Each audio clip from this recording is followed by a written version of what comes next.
Hi welcome back to my channel. നമ്മൾ സാധാരണ നമ്മുടെ ഫോണിലുള്ള ഫോട്ടോസ് ഒക്കെ ഡിലീറ്റ് ആയി പോയി കഴിഞ്ഞാൽ വളരെയധികം ടെൻഷൻ ആണ് അല്ലേ?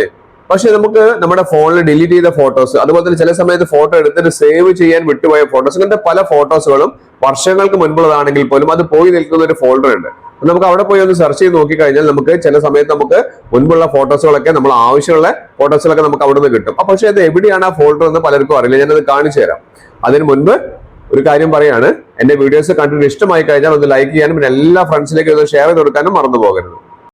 മൊബൈലിലുള്ള നമ്മുടെ ഫോട്ടോസ് ഒക്കെ ഡിലീറ്റ് ആയി പോയി കഴിഞ്ഞാൽ നമുക്ക് വളരെയധികം ടെൻഷനാണ്. പ്രത്യേകിച്ച് നമ്മൾ ഈ ക്യാമറയിൽ എടുത്ത ഫോട്ടോസ്, അതുപോലെ തന്നെ നമ്മുടെ വാട്സപ്പിലൊക്കെ നമുക്ക് വന്ന ഫോട്ടോസ്, പിന്നെ അതുപോലെ തന്നെ നമ്മൾ സേവ് ചെയ്യാൻ മറന്നുപോയ ഫോട്ടോസുകളൊക്കെ ഉണ്ട്. ഇതൊക്കെ പോയി നിൽക്കുന്ന ഒരു സ്ഥലം ഞാൻ കാണിച്ചു തരാം. അതിനായി നമ്മൾ ഗൂഗിൾ ക്രോം ഒന്ന് ഓപ്പൺ ചെയ്യുക.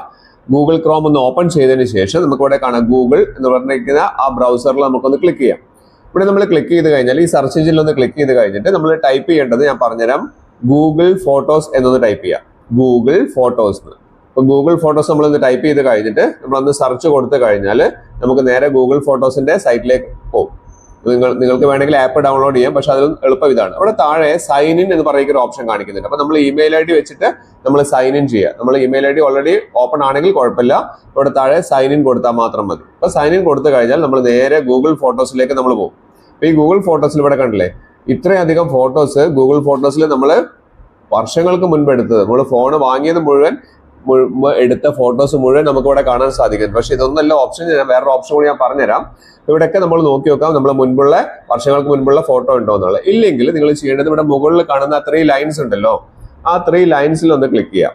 ആ 3 ലൈൻസിൽ ഒന്ന് ക്ലിക്ക് ചെയ്തിട്ട് നമുക്ക് കുറെ ഓപ്ഷൻസ് ഇവിടെ കാണാം. അവിടെ താഴേക്ക് വന്നു കഴിഞ്ഞാൽ നമുക്ക് അവിടെ സെറ്റിംഗ്സ് എന്ന് പറയുന്ന ഒരു ഓപ്ഷൻ കാണാൻ സാധിക്കും.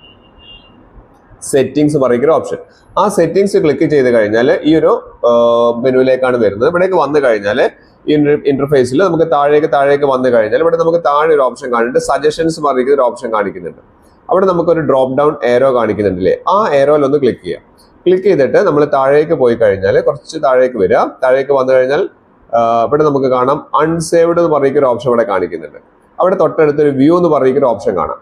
ആ വ്യൂ എന്ന് പറഞ്ഞൊരു ഓപ്ഷനിൽ ക്ലിക്ക് ചെയ്ത് കഴിഞ്ഞാൽ നിങ്ങൾക്ക് അതിശയമായി പോകും. കാരണം അത്രയും മുൻപ് നമ്മൾ എടുത്തു വെച്ചിരിക്കുന്ന ഫോട്ടോ, സേവ് ചെയ്യാനും ഒക്കെ വിട്ടുപോയ ഫോട്ടോസ് ഒക്കെ നമുക്ക് ഇവിടെ കാണാൻ സാധിക്കും. അപ്പൊ നിങ്ങൾ നോക്കി നോക്കുക.